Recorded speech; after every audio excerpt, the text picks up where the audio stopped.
Halo, assalamualaikum warahmatullahi wabarakatuh. Selamat pagi semuanya, salam sejahtera untuk kita semua. Apa kabar teman-teman? Semoga kita baik-baik saja. Semoga kita selalu dilimpahkan kesehatan oleh Allah Subhanahu wa Ta'ala di tengah pandemi COVID-19 ini. Amin ya rabbal alamin. Baik teman-teman, perkenalkan, nama saya Ali Fitrah. Saya seorang mahasiswa jurusan Sistem Informasi, Fakultas Matematika dan Ilmu Pengetahuan Alam, Universitas Tanjung Pura, Pontianak. Saya angkatan 2015. Jadi saya mendapatkan challenge ya. Sebenarnya challenge atau tugas sih sebenarnya dari teman-teman Himpunan Mahasiswa Sistem Informasi Universitas Tanjung Pura memberikan pandangan kepada teman-teman mengenai suatu tema. Jadi temanya itu tentang prestasi. Nah, tentang prestasi. Kira-kira apa sih prestasi menurut saya pribadi, dan juga bagaimana cara saya meraih prestasi yang sudah selama ini saya capai seperti itu. Mungkin di sini arti prestasi yang akan saya representasikan yaitu tentang capaian saya.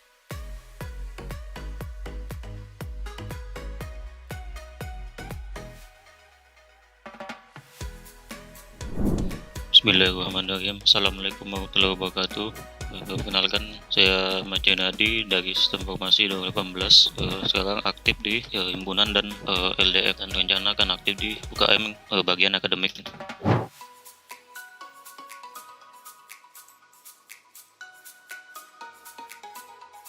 Halo semuanya, perkenalkan saya Michael Renu dari jurusan Sistem Informasi Angkatan 2017. Ya, selain kuliah online, saya sambil organisasi juga secara online, terus belajar ngoding lagi, belajar desain, belajar apapun lah yang saya senangin, yang saya ingin explore.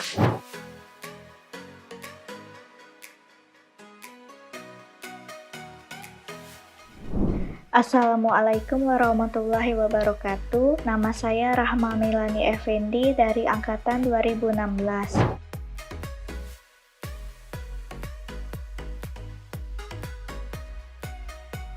Halo semuanya, perkenalkan nama saya Riko Irfan Triapriyadi Simanjuntak, biasa dipanggil Riko. Saya berasal dari program studi Sistem Informasi Angkatan 2018, Fakultas MIPA. Pada saat ini, kesibukan yang saya miliki merupakan berkuliah. Selain daripada itu juga aktif di organisasi dan melakukan aktivitas ataupun hobi yang saya miliki.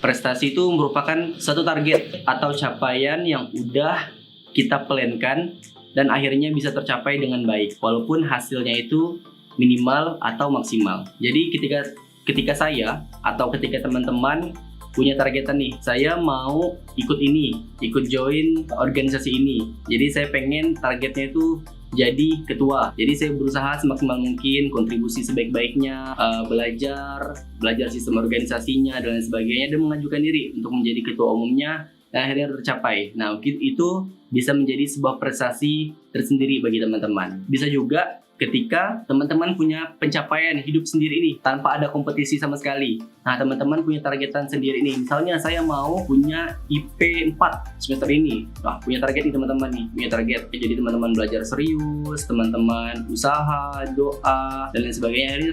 Akhirnya tercapai. Nah, itu juga menjadi suatu prestasi. Namun prestasi bukan melalui melawan orang lain, tapi hanya melawan diri sendiri saja. Nah, ranah prestasi itu banyak sekali. Bisa dari sisi akademik, bisa dari non-akademik, dan lain sebagainya. Tergantung apa sih prestasi yang teman-teman sukai. 5 tahun ini, kalau dulu sekolah sih senang ikut lomba-lomba seperti itu kan. Tapi kuliah ini saya lebih senangnya untuk berorganisasi, terus juga sempat sekali ikut duta, terus beasiswa. Nah, untuk ngedapatin beasiswa yang mungkin itu beasiswa untuk pengembangan diri, itu juga menjadi suatu prestasi ketika teman-teman bisa mencapai itu semua. Jadi prestasi itu tidak semesti-mesti misalnya teman-teman juara 1 lomba A, juara 1 lomba B, juara 2 lomba A, juara 2 lomba B. Nah, seperti itu.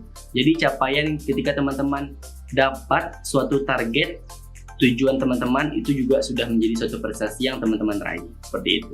Berprestasi itu ketika kita melakukan sesuatu yang belum pernah dilakukan oleh orang lain dan itu berhasil. Itu membawa dampak positif untuk diri kita sendiri, paling tidak syukur-syukur kita dapat memberikan dampak positif untuk orang lain. Menurut saya berprestasi itu sih. Yang pertama tentang berprestasi.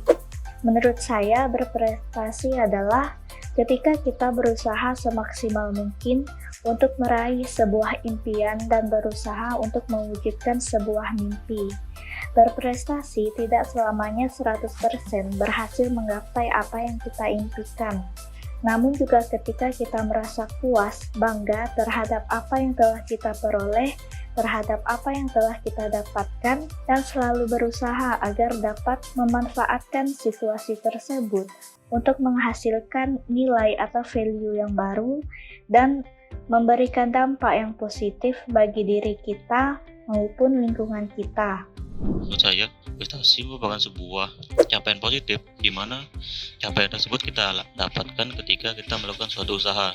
Jadi tidak peduli itu di bidang manapun dan dalam bentuk apapun, ketika itu berdampak positif dan memiliki kita sebagai pelaku mendapatkan kemajuan atau mendapatkan peningkatan, itu merupakan sebuah prestasi. Jadi tidak hanya di bidang lomba, seperti misalnya kita kuliah terus paham dengan materi, itu juga merupakan sebuah prestasi bagi kita. Berprestasi menurut saya itu merupakan suatu keberhasilan yang dimiliki ketika kita mampu untuk menjalankan atau melewati kegiatan ataupun suatu aktivitas yang kita hadapi.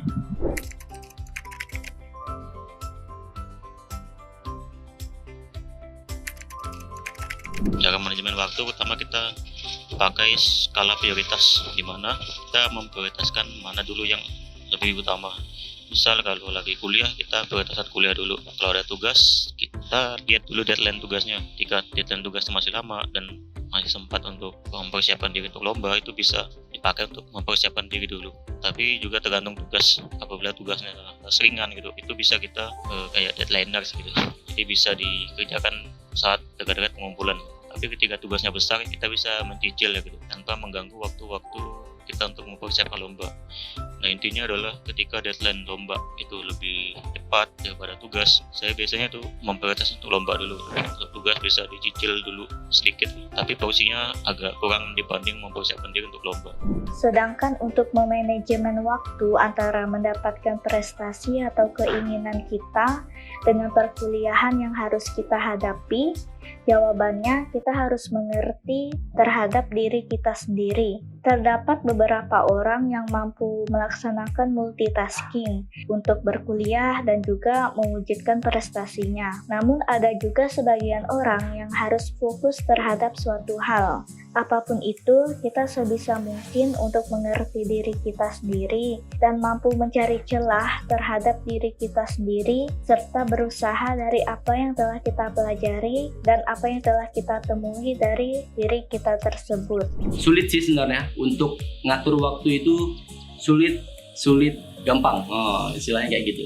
Tergantung teman-teman. Ketika teman-teman bisa mengaturnya dengan baik, udah terbiasa mengaturnya, belajar mengaturnya, insya Allah semakin berjalannya waktu itu akan semakin lebih mudah. Kalau saya lebih ke arah skala prioritas, karena dari maba dulu saya pernah ikut pengkaderan, udah ditempa nih oleh senior-senior, oleh kakak-kakak, abang-abang senior yang ngasih materi. Saya sering tanyain, bagaimana sih bang kalau ada bentrok waktu organisasi A, bentrok kuliah A. Itulah saya belajar dari situ. Saya harus punya skala prioritas yang mana sih lebih penting. Apakah di hari itu tuh organisasi saya lebih penting, atau kuliah saya lebih penting, atau keluarga saya lebih penting. Jadi saya punya skala prioritas yang mana harus saya dulukan, yang mana harus saya kebelakangkan, seperti itu.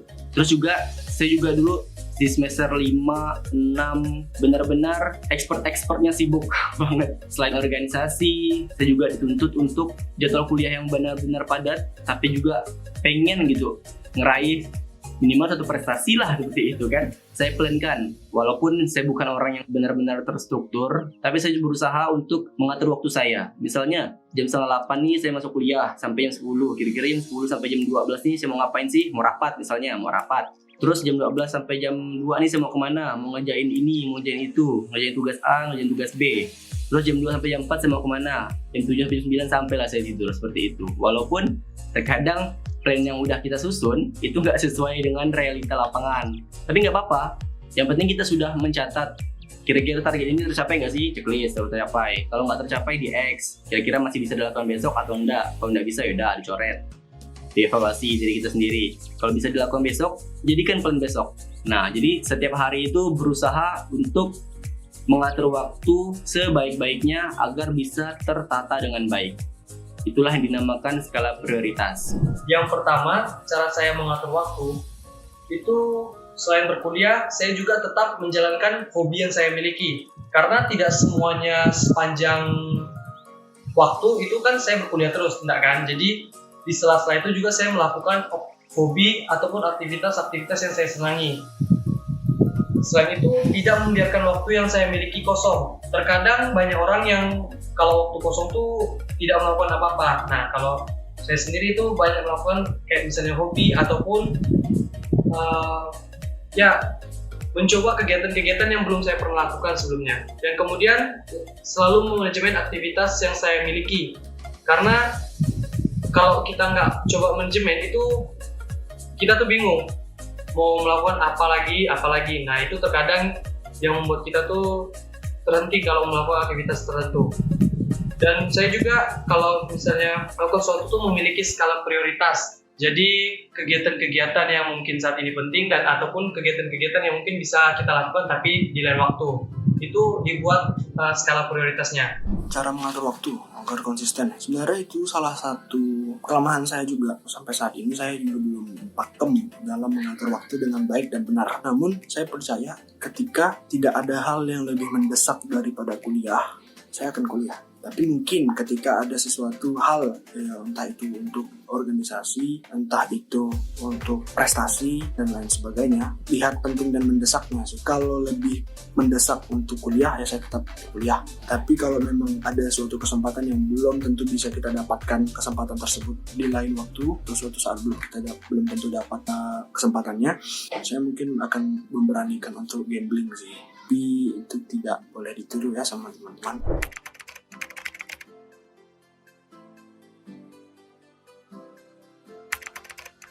Selanjutnya, tentu kita pernah menghadapi kendala, dan kendalanya berbeda-beda setiap orang. Dan kendala yang biasa saya hadapi adalah rasa malas. Yang biasa saya lakukan adalah menenangkan diri sendiri dan tidak panik karena saya sering merasa kepikiran dan akibatnya stres memikirkan hal tersebut. Akhirnya saya mencoba untuk menenangkan diri saya sendiri dan mengendalikan hal-hal yang dapat menghambat saya serta mulai sedikit demi sedikit untuk menyelesaikan pekerjaan tersebut serta meminta masukan dari orang-orang terdekat saya. Kendala saya cuma satu sih, yaitu malas. Rasa malas ini hampir semua orang pasti pernah memilikinya. Dan terkadang ya itu menjadi kendala dalam diri saya. Kalau udah kena malas itu mampu tidak melakukan apa-apa. Tapi ya mau gimana lagi, kita kembali lagi ke bagaimana cara mengatur waktu tadi, berusaha untuk melewati rasa malas yang saya miliki. Dan kemudian cara saya melewatinya lagi yaitu bergaul dengan teman yang membangun. Karena terkadang lingkungan itu dapat mempengaruhi diri kita sendiri. Kalau kita udahlah terkena rasa malas, kemudian bergaul dengan teman yang seperti itu, nah itu bertimpa dua kali jadinya. Jadi motivasi dari luar pun membuat kita ya berkembang dari rasa kemalasan. Pertama itu tidak ada kawan gitu. Kalau untuk ikut lomba itu susah mencari teman. Kan kebanyakan lomba itu membutuhkan tim seperti karya tulis, bisnis plan dan sebagainya. Untuk mencari orang yang mau ikut lomba tersebut itu agak susah. Jadi kadang-kala mengajak kawan-kawan dekat untuk ikut lomba itu ada sebagian mau, ada yang sebagian tidak. Cara saya mengatasinya adalah pertama saya share dulu lomba tersebut, terus saya cari orang yang sehobi gitu, yang suka hobi lomba, dan saya coba untuk mengajak orang tersebut. Dan mungkin sebagian dari mereka ada yang mau, jadi itu merupakan kendala yang bisa diatasi. Nah selanjutnya yang kedua itu kendala dari segi fasilitas. Lomba kadang memerlukan laptop gitu, terutama untuk membuat dokumen dan sebagainya gitu. Nah ketika saya ingin bikin lomba itu kendala pertama adalah tidak ada laptop. Jadi apa yang saya lakukan yaitu mencari pinjaman laptop, entah itu dari kawan-kawan ataupun dari saudara. ataupun saya mengajak kawan-kawan yang punya laptop untuk ikut lomba dan mereka pun mau gitu. Jadi masalah itu masih terkendali dan bisa diatasi dan bukan merupakan suatu kendala yang serius gitu. Nah selanjutnya yaitu Yang namanya berproses tuh untuk mencapai sesuatu, mau itu prestasi atau apapun itu, banyak sekali kendalanya biasanya. Entah itu misalnya tiba-tiba kita dihadapkan rasa malas, terus pesimis, terus mungkin ada orang-orang di luar sana yang tidak dapat dukungan dari orang-orang sekitarnya. Mungkin yang saya alami dua pertama sih, itu rasa malas, terus pesimis. Cuman apa yang bisa membuat saya melampaui itu, melewati itu semua, saya jalanin aja. Ya, saya percaya bahwa apa yang saya lakukan tidak akan sia-sia. Dan kalaupun sia-sia, saya puas. Intinya saya udah berani mencoba. Dan sebenarnya kuncinya ya jalani aja dulu. Mau berhasil ataupun tidak, itu urusan belakangan. Pastinya setiap orang punya kendala masing-masing untuk meraih prestasinya. Nah, kalau saya dulu lebih ke kendala pribadi sih. Karena kalau orang tua saya itu kan semua serahkan ke saya. Jadi misalnya saya mau ikut A, mau ikut B, mau ikut C, mau ikut D, bebas, yang penting saya tenang. Yang penting itu nggak merusak saya atau membuang-buang waktu saya, seperti itu. Kalau permasalahan terhadap perizinan dan sebagainya, saya nggak pernah ngerasain itu. Paling permasalahannya ada dari diri saya sendiri, yaitu rasa malas dan krisis percaya diri. Saya yakin ini juga dirasakan oleh banyak sekali mahasiswa ataupun orang-orang yang ingin berkompetisi atau ingin melakukan sesuatu atau ingin meraih sesuatu untuk dirinya sendiri. Rasa malas itu emang berat sih, menunda-nunda waktu. Itu yang benar-benar paling merusak diri kita sendiri sebenarnya. Padahal kalau dikerjakan sejam pun bisa selesai sih. Karena kita sering menunda waktu, akhirnya yang harusnya kita kerjakan selama 1 jam itu bisa seminggu baru selesai. Bagaimana sih saya mengatasi rasa malas? Gimana ya, langsung ngelawan diri sendiri aja.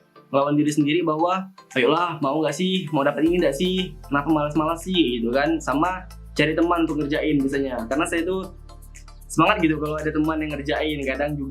Kadang saya juga individualis gitu kan, harus ngerjain sendiri, fokus. Tapi kalau ketika rasa malas nih nggak bisa dilawan lagi, ya udah saya cari kawan yang sefrekuensi, yang satu frekuensi agar bisa menyemangati kita untuk mengerjakan sesuatu yang harusnya kita kerjakan sekarang, seperti itu. Kalau krisis percaya diri, ini saya ngerasa banget sih ketika saya mau daftar beasiswa nih jaketnya.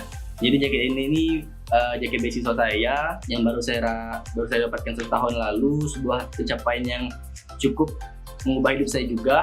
Krisis percaya dirinya seperti apa? Karena ini beasiswa pengembangan diri ya, beasiswa kepemimpinan. Beasiswa kepemimpinan otomatis banyak sekali aktivis kampus yang join, yang ikut berkompetisi untuk mendapatkan beasiswa ini. Krisis percaya dirinya karena saya orangnya mudah mundur gitu kan. Udahlah, saya tidak layak nih gitu kan, saya tidak layak nih untuk ikut ini, orangnya keren-keren semua. Jadi mudah ngerasa kayaknya aku nggak cocok lah ikut ini, aku nggak usah lah gitu kan, nggak usah lah, saya ikut lah gitu kan. Selain persyaratannya banyak segala macam lah, jadi makin mudah tuh niat untuk mundur. Padahal kesempatan sudah depan mata, yang sebenarnya kita tuh punya, tapi kita nggak mau sebenarnya seperti itu. Tapi karena udah merasa insecure dulu, jadi ngerasa aku nggak punya, aku nggak ada ini, nggak punya kriteria ini, seperti itu. Padahal punya sebenarnya. Nah, bagaimana saya mengatasi krisis kepercayaan dirinya waktu itu? Saya baca nih, saya cari referensi motivasi, saya buka lah nih kan, motivasi dan sebagainya. Terus juga dapat doktrin dari senior, kamu layak Liv, kamu layak untuk ikut ini, kamu cocok Liv, kamu bisa lulus Liv, seperti itu kan. Jadi nambah nih PD-nya. Pernah juga baca satu kalimat yang benar-benar menampar saya. Kalimat itu seperti ini bunyinya: lebih baik mencoba lalu kalah atau menang daripada tidak mencoba lalu menyesal dan menjadi pecundang. Itu benar-benar menampar diri saya. Iya ya gitu kan. Kalau aku nggak coba, gimana mau tahu hasilnya, seperti itu kan. Jadi benar-benar saya coba waktu itu. Kalau kata orang Melayu itu tak coba tak tahu. Nggak terai nggak tahu kata orang Melayu kan. Macam mana kita pakai bahasa Melayu ini kan. Gimana kita mau tahu hasilnya kalau kita nggak mau mencoba, seperti itu.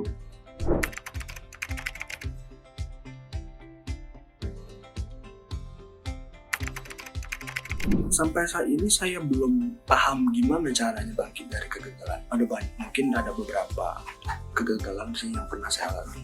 Dan itu mungkin belum semua ada di setiap kegagalan yang ada di hidup saya, karena saya masih muda juga. Mungkin di depan sana bakalan ada kegagalan-kegagalan baru. Cuman yang setiap saya lakukan ketika menghadapi kegagalan, saya pasti bersedih, saya pasti merasa terpuruk, saya pasti merasa galau dan sebagainya.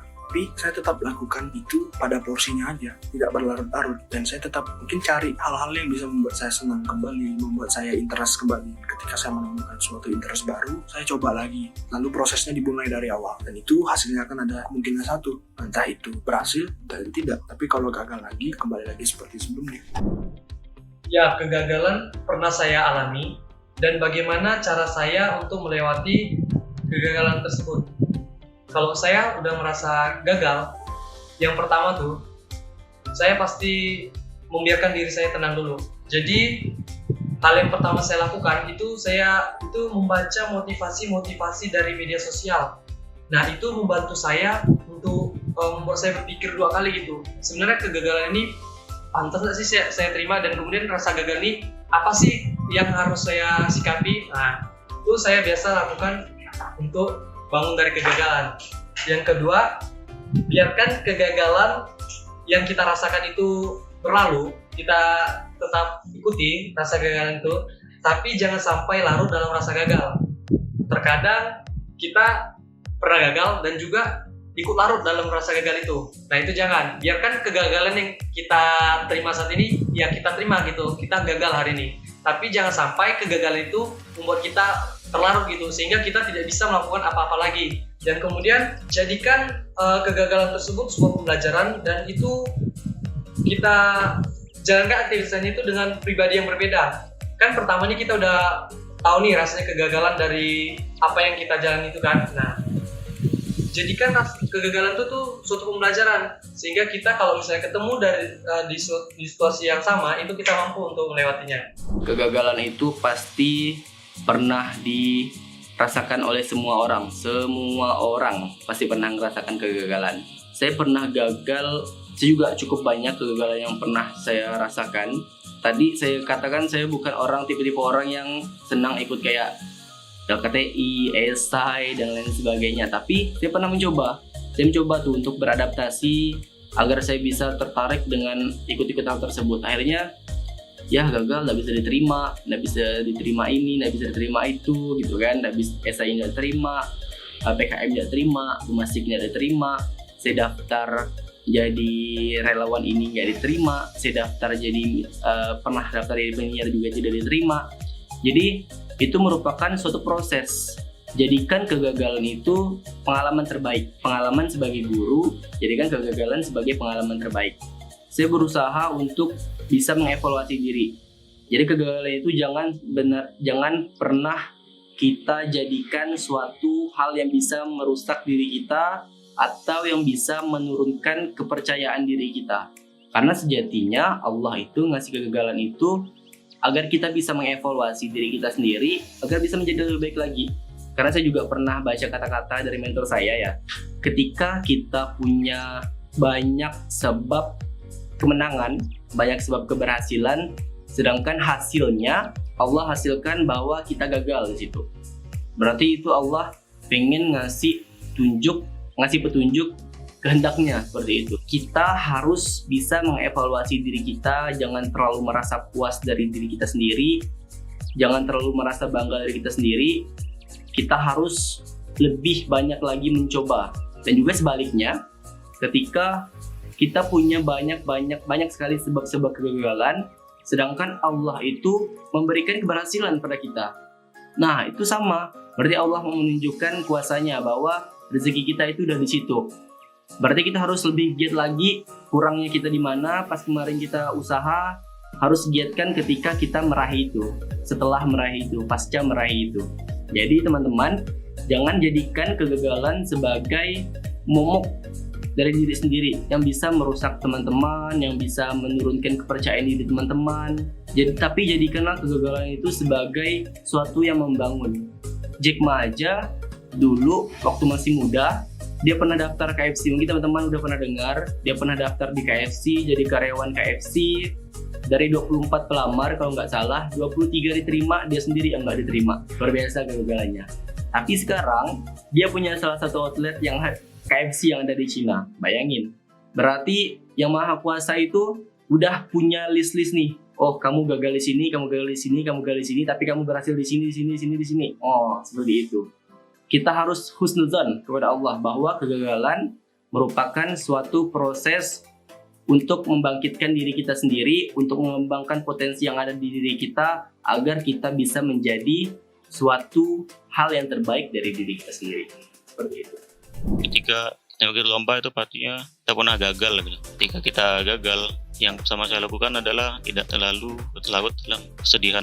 Mau sedih apapun, gagal tetap gagal gitu. Jadi dari sebanyak lomba yang saya ikutin itu 90%, sekitar 90% itu gagal gitu. Artinya tidak menang gitu. Nah, apa yang saya lakukan adalah saya sebelum ke lomba akan sudah mempersiapkan diri terlebih dahulu. Ketika saya gagal harus ngapain gitu. Juga harus punya planning terlebih dahulu sehingga ketika gagal kita langsung cepat bangkit dan tidak terlalu memikirkan kegagalan tersebut. Saya tidak mempersiapkan diri ketika saya menang. Kenapa? Kebanyakan orang mempersiapkan diri untuk sukses tapi lupa untuk mempersiapkan diri mereka ketika mereka gagal. Nah, itu banyak yang dilakukan banyak orang sehingga ketika mereka jatuh mereka akan susah untuk bangkit karena merasakan sakit dari gagal tersebut. Kegagalan memang menyeramkan dan terasa seperti dunia yang berhenti. Namun kita harus dapat mengendalikan diri kita sendiri. Kita harus ingat bahwa istirahat juga diperlukan dalam menggapai suatu mimpi, baik saat di tengah proses maupun ketika kita dihadapkan dengan jalan buntu. Ketika kita dihadapkan dengan jalan buntu, mungkin kita dapat melihat kembali ke belakang apa yang telah kita lewati, apa yang telah kita lakukan, benarkah kita sudah melalui jalan yang seharusnya. Mungkin bisa saja kita agak melenceng dari jalan apa yang telah kita tetapkan. Selain itu, bertukar pikiran dengan seseorang yang terpercaya bagi kita juga dapat mengoreksi apa yang telah kita lakukan atau apa yang kita butuhkan. Motivasi saya yang pertama itu adalah orang tua. Yang kedua, setiap yang saya lakukan di setiap aktivitas ataupun kegiatan-kegiatan lainnya, itu saya melakukan itu dengan apa yang saya miliki, dengan kemampuan, basic skill yang saya miliki. Dan yang ketiga, mengapa saya lakukan semuanya ini, itu untuk masa depan saya sendiri, bukan untuk siapapun. Saya percaya bahwa motivasi itu kan dari quotes-quotes ya, atau kita cari kata-kata motivator atau mungkin dari tokoh idola kita. Motivasi itu saya percaya bahwa kita yang ciptakan sendiri. Kenapa kita ciptakan sendiri? Karena ketika kita butuh motivasi itu, kita bisa langsung memunculkan motivasi itu tanpa harus ada trigger, tanpa harus ada penyebabnya, tanpa harus kita cari dulu. Ketika kita butuh motivasi, kita bisa langsung mendapatkannya, yaitu dari diri sendiri. Dan saya yakin setiap orang di dunia ini motivasi terbesarnya adalah satu, yaitu rasa takut. Nah, rasa takut orang kan berbeda-beda. Biasanya kalau kita misalnya ingin mencapai sesuatu, apapun itu, motivasi terbesar kita ya kalau nggak takut gagal, takut mengecewakan, takut diremehkan sama orang lain, dan takut apapun itulah. Dan rasa takut itu saya yakin adalah motivasi terbesar dan paling ampuh. Jadi temukan motivasi kalian masing-masing, karena saya percaya motivasi setiap orang itu beda-beda. Motivasi saya untuk meraih suatu prestasi pastinya orang tua saya. Karena jujur saya anak pertama, saya harus menjadi representasi, harus menjadi cerminan kepada adik-adik saya nantinya. Apa yang saya lakukan bisa menjadi cermin bagi adik-adik saya, berarti kebaikan-kebaikan yang harus saya lakukan, harus saya tunjukkan kepada adik-adik saya. Jadi saya berusaha untuk memberikan yang terbaik, memberikan apa sih prestasi yang bisa saya berikan kepada orang tua saya, yang bisa ngebanggain orang tua saya, agar mereka itu ada rasa senangnya gitu. Walaupun ya jasa mereka nggak bisa kita balas, satu tetes darahnya saja tidak bisa kita balas. Tapi dengan kita memberikan suatu kesenangan bagi mereka, prestasi yang terbaik atau bisa ngebanggain mereka, itu juga menjadi salah satu tebusan kita untuk mereka, seperti itu. Motivasi saya untuk terus meraih prestasi adalah selain dukungan orang tua, saya juga merasa bahwa kita harus menjadi manusia yang bermanfaat. Dengan berprestasi, kita tidak akan dipandang sebelah mata oleh orang lain, namun juga harus diiringi oleh sifat dan kelakuan yang baik. Dengan prestasi yang telah kita raih, kita dapat meyakinkan orang lain bahwa kita bisa dan juga mampu untuk mengambil andil dalam suatu hal, dan juga sebagai pembuktian bahwa diri kita sendiri bisa dan berhasil memenuhi impian tersebut walau dengan step by step. Motivasi saya untuk ke lomba yaitu pertama untuk meningkatkan soft skill. Nah, soft skill ini tidak kita bisa dapatkan saat kuliah tatap muka dengan dosen gitu. Artinya ada hal-hal tertentu yang kita dapatkan ketika kita hanya duduk di bangku kuliah, belajar dan sebagainya gitu. Ketika kita ikut lomba, kita bisa melatih soft skill kita, misalnya untuk seperti menulis, programming misalnya dan sebagainya gitu. Ketika kita ikut lomba, ada hal-hal yang tidak pernah kita jumpai, tapi di lomba itu ada. Juga selain meningkatkan soft skill, motivasi saya adalah untuk membangun relasi gitu. Artinya ketika kita ikut lomba itu, apalagi lomba tingkat daerah, tingkat regional, nasional gitu, kita dapat bertemu dengan kawan-kawan se-Indonesia gitu. Artinya kebanyakan lomba ketika selesai itu tidak langsung selesai. Artinya ada aja orang-orang tertentu yang ingin mempertahankan hubungan antar peserta lomba, misalnya seperti membuat grup WhatsApp dan sebagainya. Nah, itu kita bisa gunakan untuk membangun relasi, dan ketika kita ada hal-hal apa yang kita perlukan itu biasanya ada di hal tersebut gitu. Dan juga dengan mengikuti lomba kita bisa dikenal gitu dengan dosen dan sebagainya gitu, karena kita sering mengikuti lomba, apalagi sering menang gitu. Nah, ketika kita sudah dikenal dosen, kita ada kesulitan atau kendala apapun lebih mudah berkomunikasi karena sudah dekat lah gitu, dibanding kita jarang ketemu dosen dan sebagainya. Semoga para pendengar bisa mengambil nilai-nilai positif di video ini, dan kedepannya kita semua mampu menjadi manusia yang lebih baik dan terus berusaha untuk menjadi yang terbaik, tidak hanya di bidang akademis namun juga untuk diri kita sendiri dan juga di lingkungan sosial. Sekian dari saya, mohon maaf atas segala perbuatan ataupun tutur bahasa yang tidak mengenakan. Atas perhatiannya saya ucapkan terima kasih.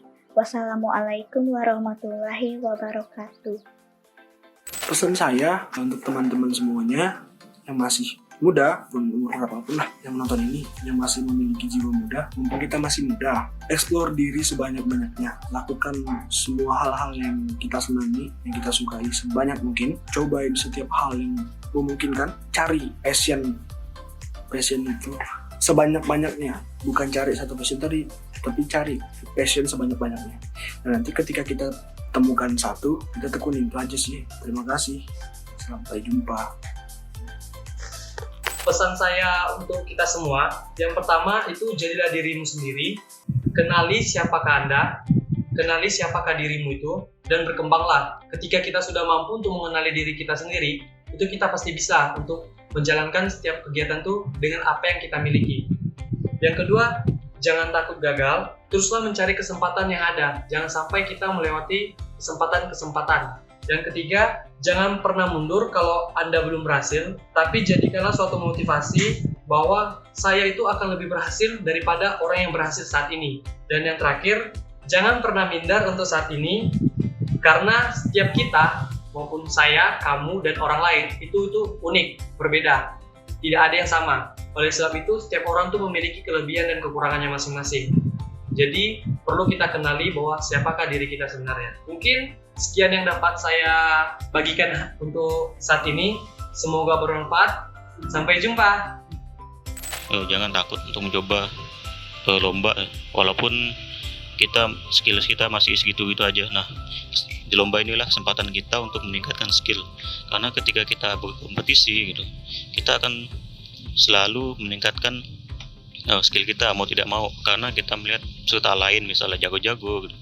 Nah, kita juga pastinya tidak mau kelihatan ke bawah gitu, jadi kita otomatis akan berusaha menjadi yang terbaik walaupun pada akhirnya hasilnya tidak memuaskan gitu.